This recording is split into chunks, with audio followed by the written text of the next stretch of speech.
સુરત ગ્રામ્ય પોલીસે વધુ 2 વાર મોટી માત્રામાં ગાંજાની હેરફેરનું નેટવર્ક ઝડપી પાડ્યું હતું। બાતમીના આધારે મુંબઈથી અમદાવાદ જતી એક ટ્રકને કામરેજના વલથાણ ગામ પાસેથી રોકી તપાસ કરી હતી, જેમાંથી ગાંજો તેમજ ટ્રક મળી 90 લાખનો મુદ્દામાલ જપ્ત કરાયો હતો।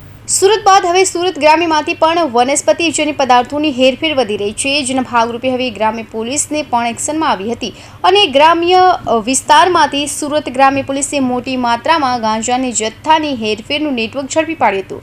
સુરત ગ્રામ્ય પોલીસને બાતમી મળી હતી કે અમદાવાદથી સુરત તરફ એક ટ્રકમાં મોટી માત્રામાં ગાંજાનો જથ્થો વહન ધરાવશે। પોલીસે વોચ ગોઠવતા કામરેજના વલસાડ નજીકથી આ ટ્રકમાંથી કિલો 700 ગાંજાનો જથ્થો મળી આવ્યો હતો। પોલીસે માલ સામાન અંગે ખરા કરતા ગાંજાનો જથ્થો હેરફેર કરનાર કરાઈ હતી।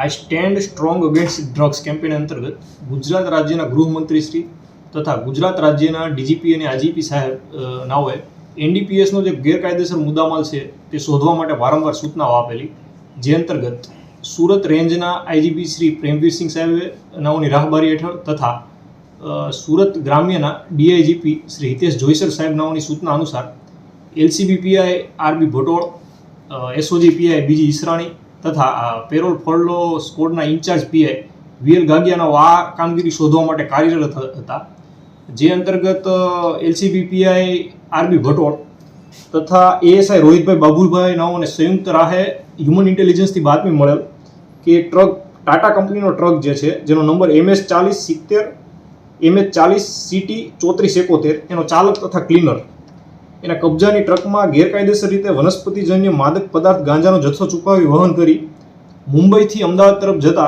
નેશનલ હાઈવે 48 ઉપર રાત્રિના પસાર થનાર છે।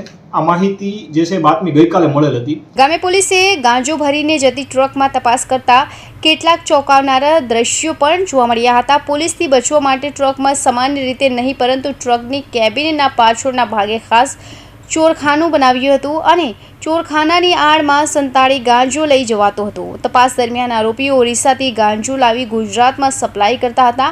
આ પ્રકારે છેલ્લા ઘણા સમયથી ગાંજાની હેરાફેરી કરતા હોવાની વિગત સામે આવી છે, જેના આધારે એલસીબી પીઆઈ, એસઓજી પીઆઈ તથા પેરોલ ફરલો પીઆઈ અને તેમનો સ્ટાફ સરકારી પંચો સાથે રેડ કરવા માટે કાર્યવાહી હાથ ધરેલ, જેના અનુસંધાને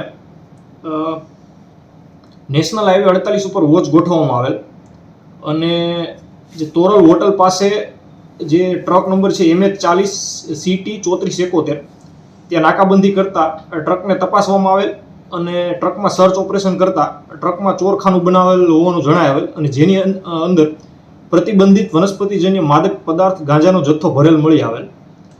આ જે ગાંજાનો જથ્થો જે છે એની કિંમત 74,69,990 છે અને ટ્રક તથા કબજામાંથી બંને આરોપીના કબજામાંથી મળેલ બંને મોબાઈલ તથા જે રોકડા રૂપિયા મળેલ છે તે એ બધી કિંમત ગણીને 90,01,870 રૂપિયાનો મુદ્દામાલ કબજે કરવામાં આવેલ છે।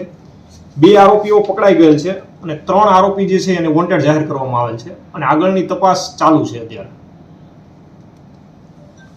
ગ્રામ્ય પોલીસને હાથ લાગેલ ગાંજાનું નેટવર્કમાં માલ ભરાવનાર આલોક નામના ઈસમનું નામ સામે આવ્યું છે। ગ્રામ્ય પોલીસ માલ મોકલનાર તેમજ ગાંજો કોણ લેનાર હતું અને ક્યાં મોકલવાનો હતો તે સમગ્ર બાબતે તપાસ શરૂ કરી છે।